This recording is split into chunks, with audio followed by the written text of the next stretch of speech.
Okay. How about like that? Oh, it's got a lean to it. I didn't realize that. That's good. Okay. Oh, there's a switch there too. Just looked at what I was doing. I could have done it. How are you? Good. I'm all right.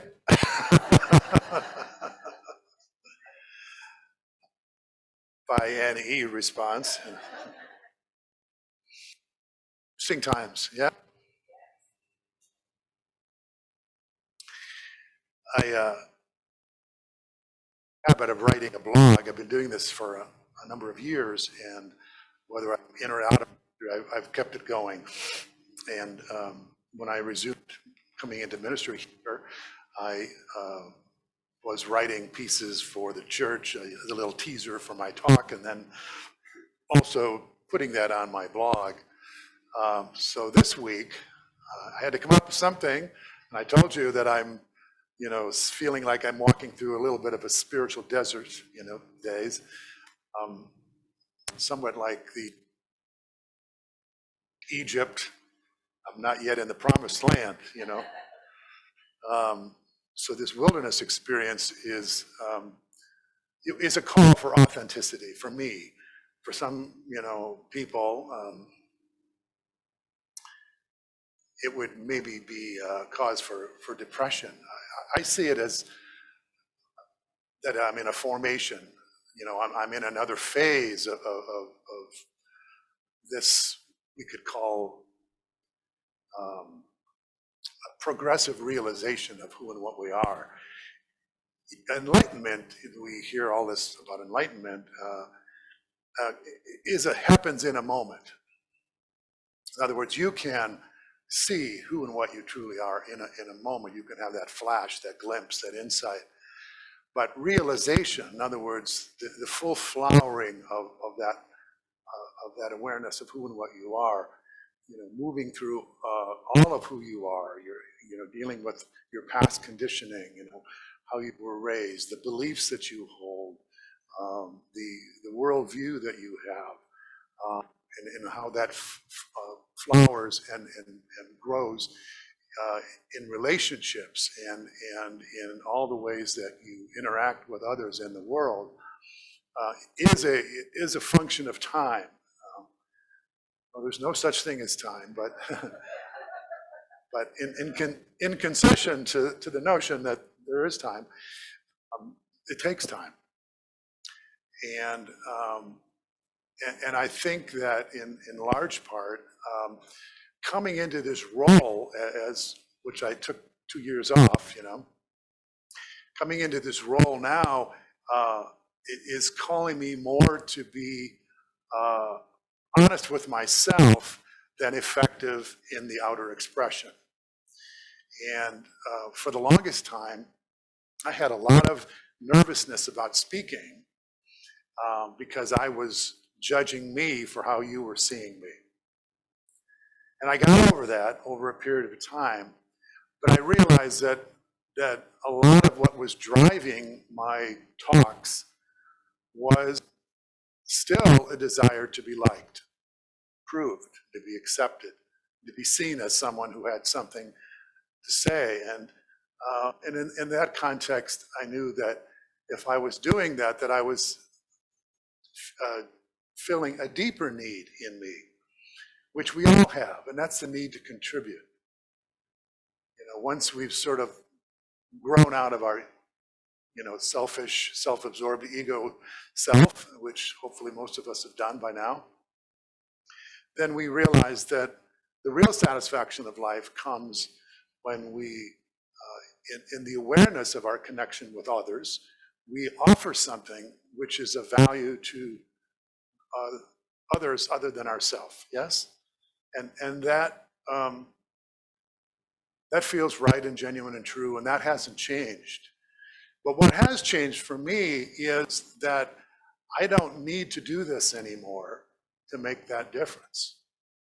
For the longest time, I felt that my whole identity was wrapped up in, being a unity minister and speaking and offering this message and feeling like this is my gift to the world. I have a gift and I'm going to share it with the world. But as I've been doing this deeper work over the last couple of years, I realized that my primary commitment and my primary feeling of purpose is in being true to who and what I am.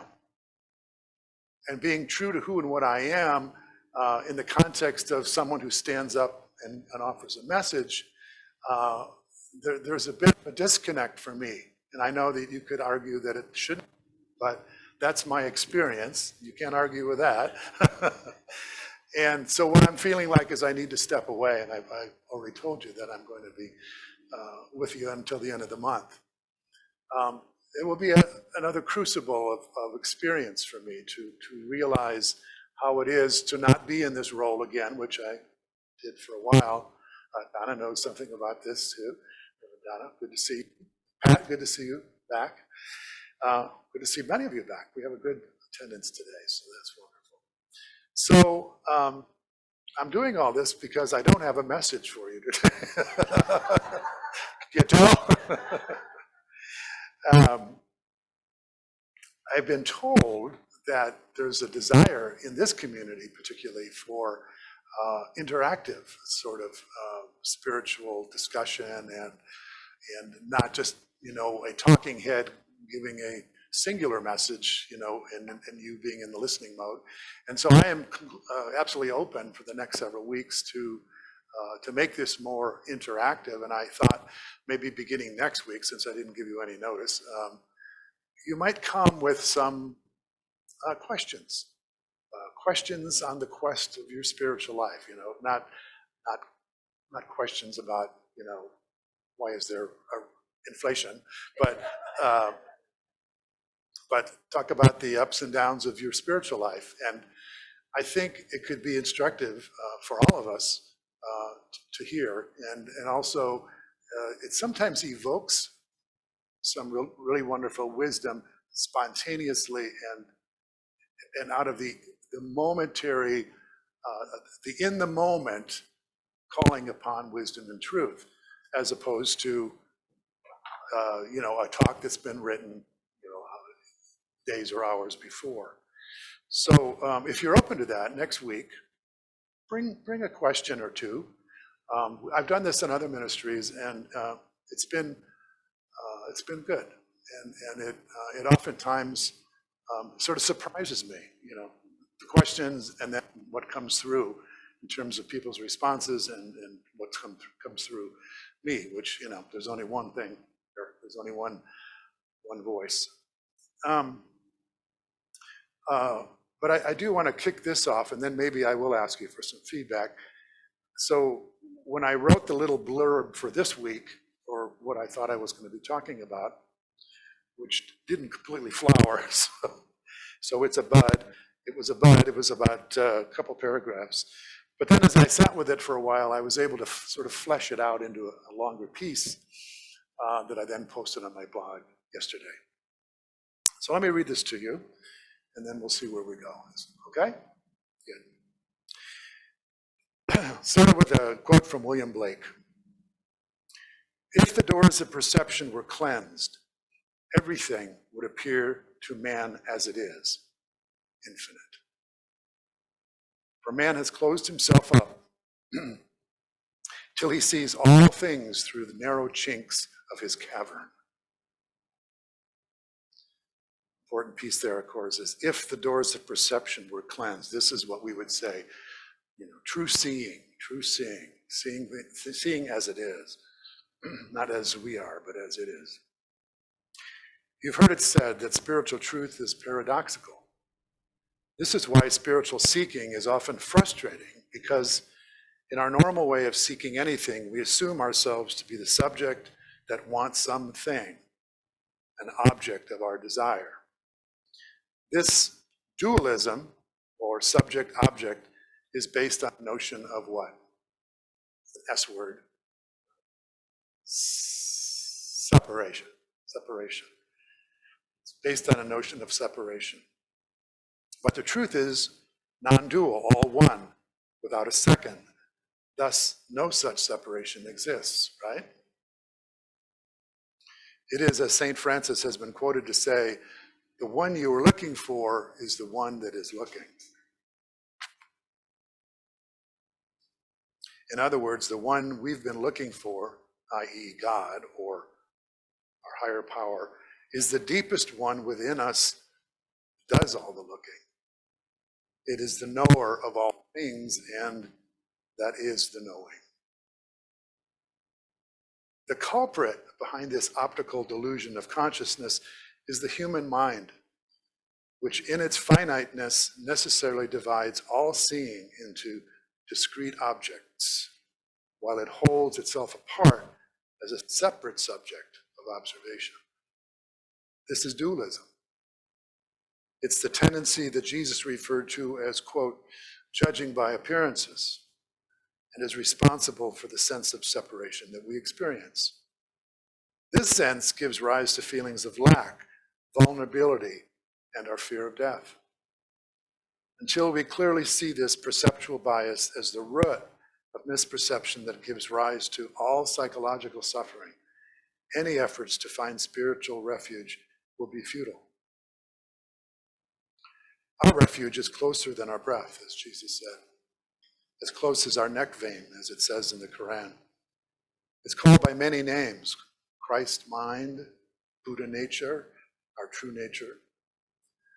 I personally resonate with presence, as it describes the immediacy and the timelessness, here and now, of our inner essence. Presence is what we really are. As consciousness itself, it is our capacity for knowing that which makes all experience possible. Presence or awareness, to any objective perspective, just like the screen makes the experience of a movie possible. When we're watching a movie, we overlook the screen, even though the substance of the movie is the screen. When the movie ends, we become aware of the screen, because what has distracted us from seeing the screen ceases to obscure the screen that makes seeing possible. In similar fashion, we overlook the ever-present presence of awareness, or pure consciousness, which is the substance of all knowing, because our seeing is co-opted by our focus on the objects of awareness. This is why we seek but do not find. The peace, happiness, and contentment we desire are not to be found in circumstances, material objects, relationships, or substances, all of which are objects in the world of appearances. Spiritual awakening is a recognition that what we have been looking for outside of us is in fact our very nature. We can journey far and wide in this pursuit of peace and happiness, just like Dorothy Gale on her way to Oz, or the prodigal son, only to find we sought it from us was right here within, all along. Mindfulness practice can be valuable to facilitating this recognition. We're going to do this as a meditation, so I'm not going to read that part right now. So, when you hear that, I don't know how much of that resonated with you, but when you hear that, what comes up for you? When you have you seen yourself in the spiritual context anyway? Have you seen yourself as a seeker on the path most of your life? I mean, this is, we come by this honestly, because most of us are identified as who we are as the body and the mind. And the mind particularly is, its job is to discern differences, yes? And the relationship between objects, and makes everything separate and discrete. And that's very practical to live the human life, right? If we saw everything as this one thing, we'd be in trouble. So to operate at this plane of life, we need to have this ability to break things up and to discern differences. But if the truth, which is sort of like prior to this tendency to break things up, is that everything is done, then and that the source of our peace and our happiness and our well-being are in that state of pure consciousness, which is prior to this tendency to look outside of ourself and see everything as being separate and apart from us. Then our search really is as A Course in Miracles says, a journey without distance. Do you understand what I'm saying? Because if our true nature is consciousness itself, or awareness itself, which I know it to be, I mean, this has been my glimpse, this has been my knowing. Do I remember it all the time? Do I always look through the lens of oneness and unity? No. But when I confront what I think is the truth with my own experience, I find that it is true. And I find that the source of my well-being and the peace and the happiness comes when I'm not judging by appearances, when I'm not looking outside of myself and seeing all of these differences and shapes and things that seem to be apart from us, and putting me on this sort of endless seeking but not finding journey. You know, like the prodigal son, just thinking that, you know, more of this and more of that and less of this and less of that, and I'll be a happy camper. And you know, actually, you know, has to take the journey to confront the illusion of that sort of mentality and that sort of focus. And by taking that journey, you could say it was a waste of time, but was it really? Because in the context of that thinking, he got to see the fallacy of that thinking. And so we haven't wasted our time. We've just found out what's not true. In the context of our spiritual work, we keep like sort of chipping away, you know, at what's not true, because if you keep chipping away at not true long enough, what are you left with? What's true? It's just like that, you know, that probably well-worn, almost to a point of a cliche example of Michelangelo creating the statue of David. They said, how did you envision this? How did you create something so beautiful? And he said, well, I took the piece of marble and I just kept chipping away everything that wasn't David. When I got done, there you have it. So that's what it feels like. It feels like I'm in a process right now of chipping away some, you know, deeply held illusions or beliefs, and it, you know, it squares up mostly in relations with others. I think this is the highest spiritual teaching, is learning, you know, that we are all one, and especially in, you know, relationships with loved ones and people who have the capacity to help you forget who you are. How was that? I didn't say it. I said it all right. Okay. This can go out on the recording. It's good. Of course, all they're doing is they're just being who they are in the moment, and you know, so are we, right? No one's against us. We just went through 7 weeks. There's nobody and nothing against us. And if we can see the text of how we reframe that, it's that it's all for us. It's for us in the sense that I'm so grateful that I've now seen what's not true. Because that I've seen what's not true, I have a much more clear perception and understanding of what is true. So I don't have to keep going down that road, you know, where I keep falling in the hole, right? I can see that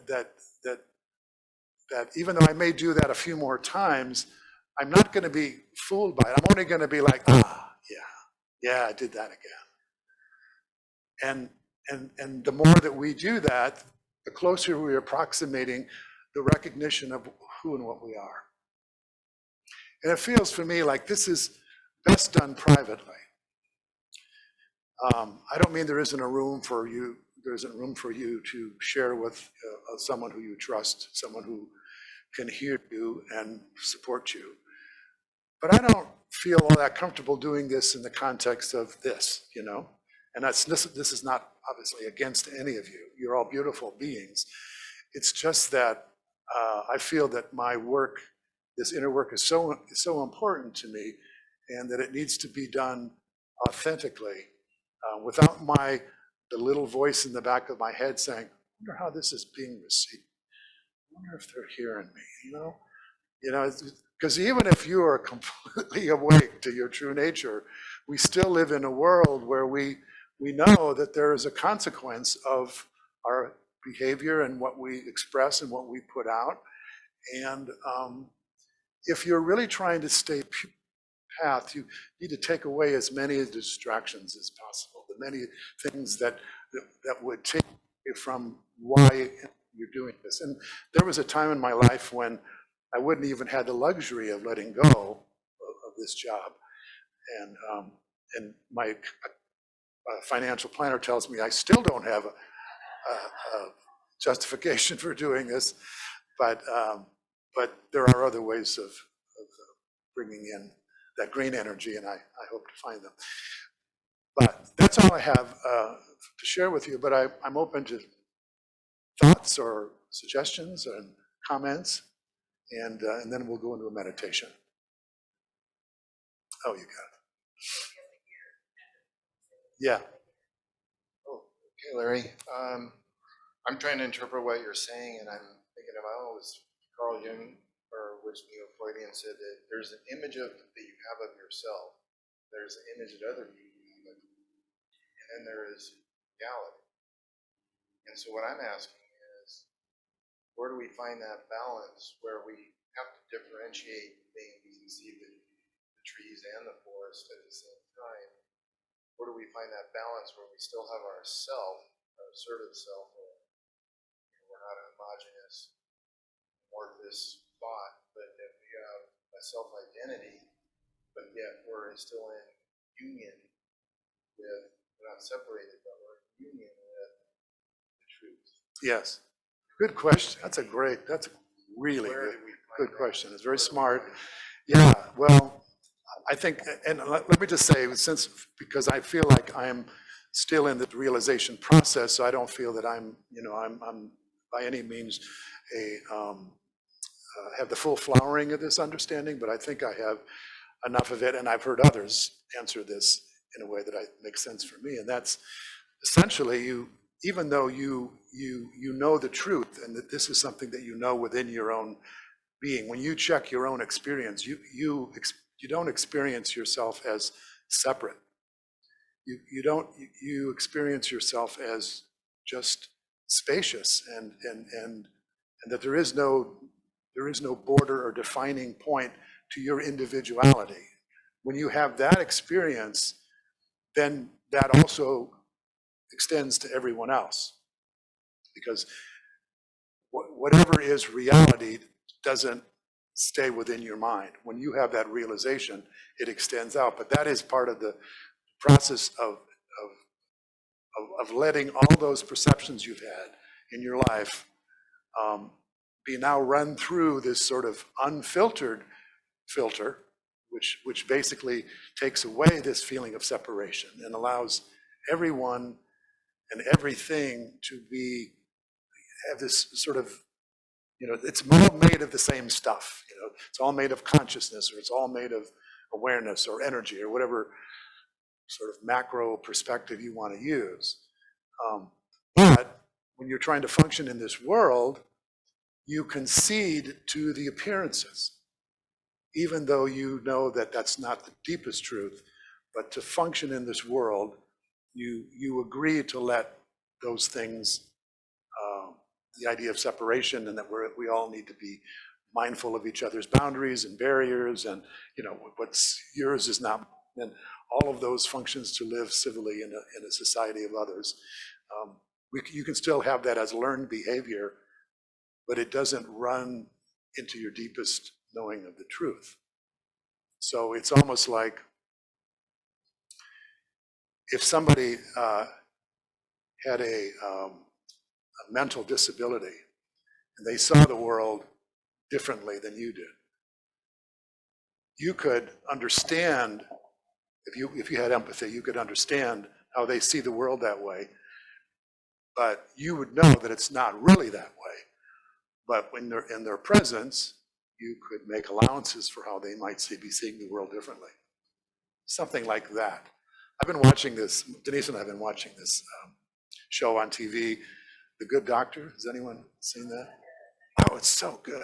Oh, man. That's why they call it The Good Doctor. It's so good. But he's a,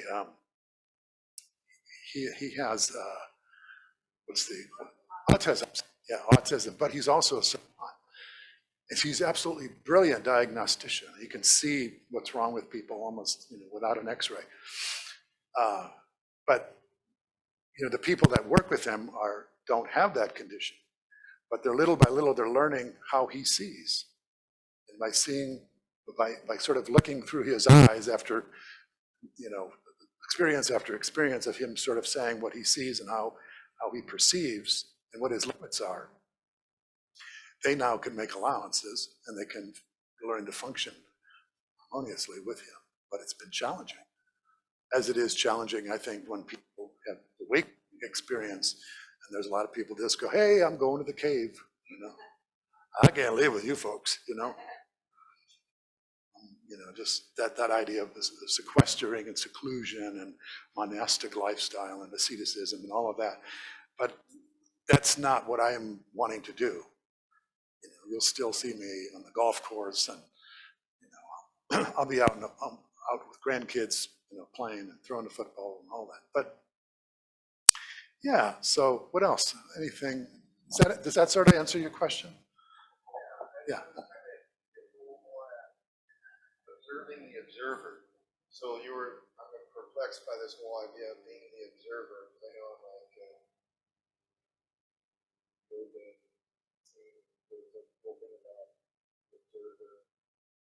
so the self is observing, and so if you're observing yourself, separating yourself from yourself, or are you unifying yourself? I don't know. There's only, that would be the way the mind would try to figure it out. And here's the thing, and this is what, can you say pisses me off? Pisses you off.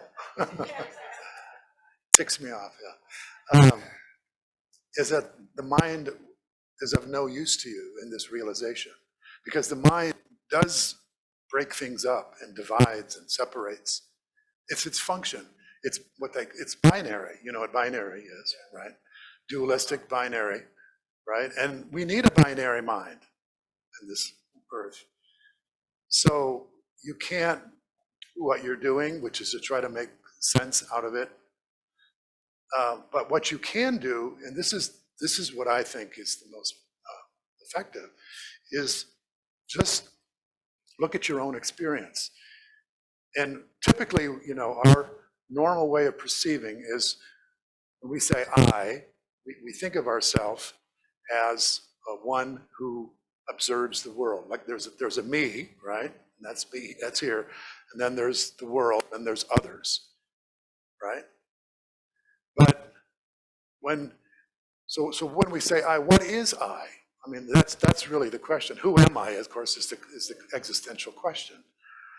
And you might say, oh, well, you could, do all the normal stuff, I'm a man, and I'm a husband, I'm a minister, I'm this, doctor, lawyer, candlestick maker, whatever. But of course, that's your role, and the roles can change. And so you just sort of go down all the ways that you would describe yourself. Then most people say, well, I'm this body, or the mind. But wait a minute now. You have to ask yourself, can I observe my body? Can you observe your body? I can observe it. I can see most of it. I can't see this. But I can observe my body, so I must not be in my body, because what is it that observes my body that's obviously apart from my body? Well, what about, my mind then? Well, can you observe your mind? Has anyone ever been aware of their thoughts? All the time. We're tormented by that. We wish we didn't have so much awareness of our thoughts. So now you've taken away your role, your name, all these labels we have for ourselves. You're not your body and you're not your mind. There's something, we don't know what that is, but it's not your body, it's not your mind, it's not your name, it's not your sex, it's not your job, it's not your financial success, it's not your status in the world, it's not who you know. What's left? Some would say nothing. Sounds like nothing. But the fact that you're aware of your mind, your body, and all these things that we just eliminated as being who you are, because you can't be what you're aware of, but you can't be aware of awareness. That's where it ends. You can only be awareness. In other words, it's not dualistic. If it was dualistic, that's like objects, like body, mind, all those things. I can be aware of this, I can be aware of that. But when you get to the point where there's nothing more to be aware of other than what you're left with is awareness, that's what oneness is. And there's no transaction going on. There isn't a subject and an object. There's just only, you could just say, the subjective nature of awareness. And that's what spiritual awakening is. Your identity is no longer tied to a body-mind story. Your identity is awakeness or awareness or consciousness. That's the best I could do today. But we can keep this going. Anyone else? In that same vein, I keep working on the process of just letting go of those thoughts in my mind. And just as I keep chipping away of letting go of my role, I don't need to be that role anymore. I'm at the luxury of being retired and I don't have to fit myself in anywhere. Yeah. Just every day is this process of just letting go of each piece. Yes. And that's, to me, that is my path. Of course, I go backwards and forwards and backwards. But, all of that, letting go of all of it. And just being. We are human beings, not human doings. That's right. We don't have to do anything to be here and be present. And I just keep working for that, Yeah. Just being here. Yeah, and that's almost like, when you realize that you've gone so far in one direction, then, it's sort of taking the extreme opposite direction is a way to sort of, unwire yourself from that tendency to always have to be doing. But then when you feel like you've come back into knowing yourself without listing your accomplishments or your acquisitions or, what you drove here in, or, who you're dating or who you're being with or any of those externals that used to be your identity or define you, then when you get back to that sort of more blank slate, when you really do encounter yourself unadorned and undefined by things, then from that place, that's a place of love. That's a place of pure intelligence. And then what kind of doing would you do knowing that? Well, I think that's very easy, because when you're using false models of what it means to be a good person or to be valuable in the world, you let go of those, then the more authentic ones, which is coming from love and intelligence, will then inform your choices and be your guide. And I think that's what awakening of the planet is all about. We don't have to worry about wars and poverty and any of those things once we awaken. And then we sense this connection with all. And we can't do harm to the environment. We can't do harm to each other when we sense that we are inseparable from each other, and what we do, to one affects us all.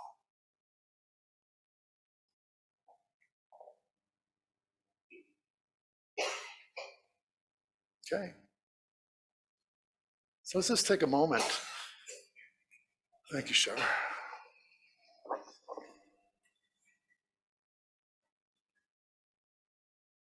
So this is very simple.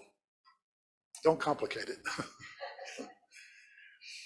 So, to get this recognition that we were talking about, awareness or consciousness or true nature, mindfulness practice can be helpful, can be useful.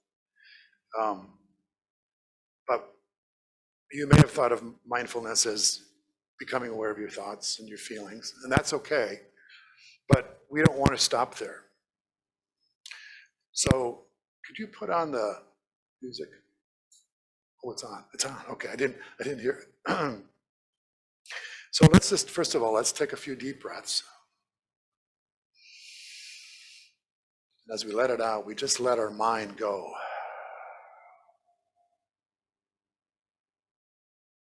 We just allow ourselves to be fully present here. To be present means to be conscious of whatever is here right now, not relying on memory or stories of who we are, but what can you be aware of right now that grounds you in this moment?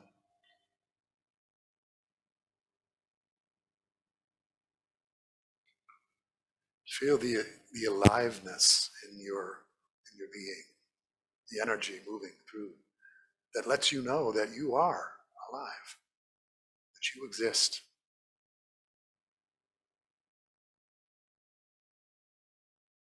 Not so much what you are, but that you are. What is it that tells you that you are, without labels, without stories, without the past?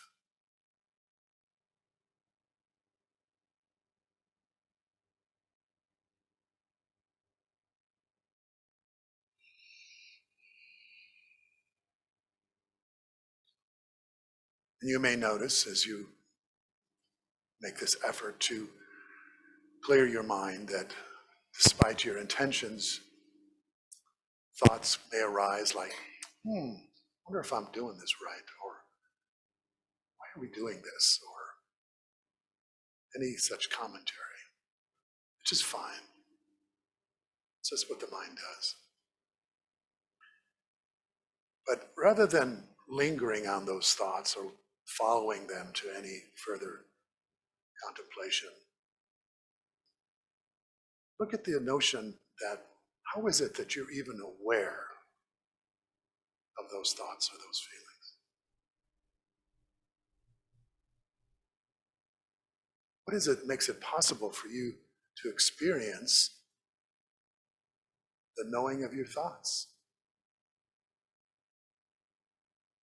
This is not a question for the intellect, but for your experience. What do you experience when you notice that you can notice?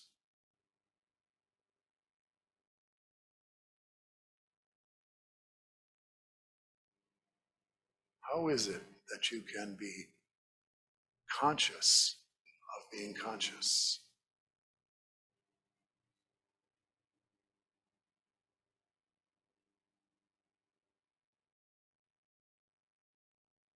Pay attention to being attentive.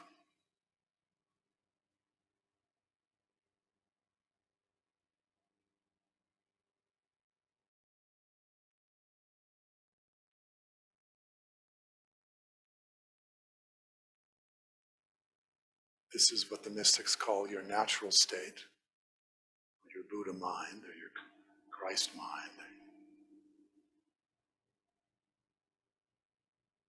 It's what's prior to any thought, any feeling, any event, circumstance, perception.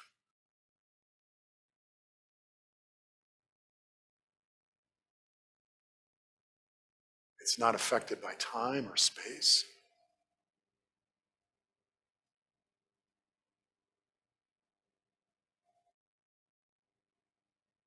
And hasn't this always been with you? Was there ever a time when you were not aware, other than when you were sound asleep?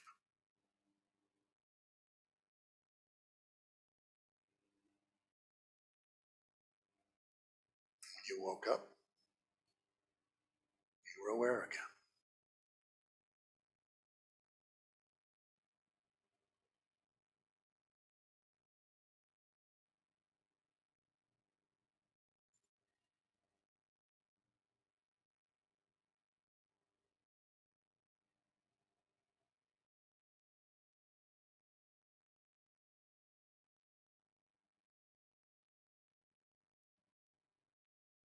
The affirmation that you can use with this is, I am aware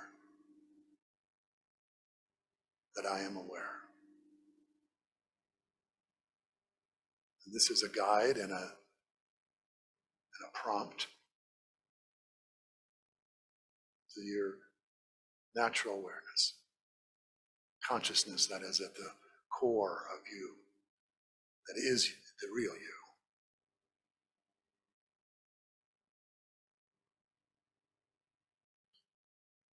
And this can never be diminished or aggrandized or impoverished or limited. In this knowing, there is perfect peace that Jesus said is beyond human understanding.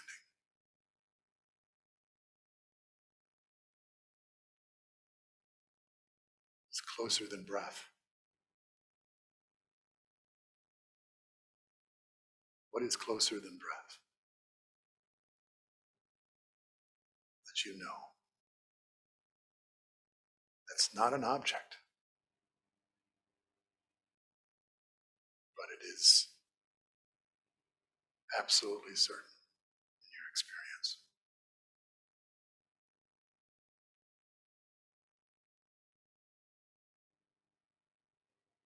Let's rest here for a few moments. Bathe ourselves in the spacious, open, accepting energy of our own being as we were created by God.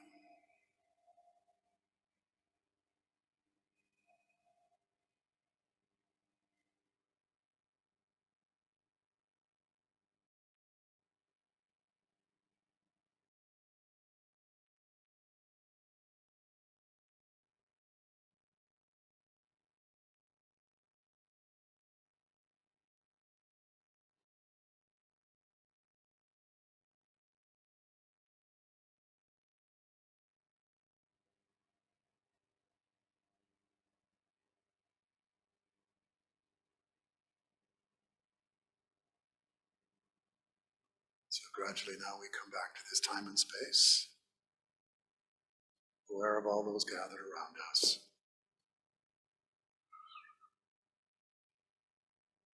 We retain this knowing that right where we are, God is.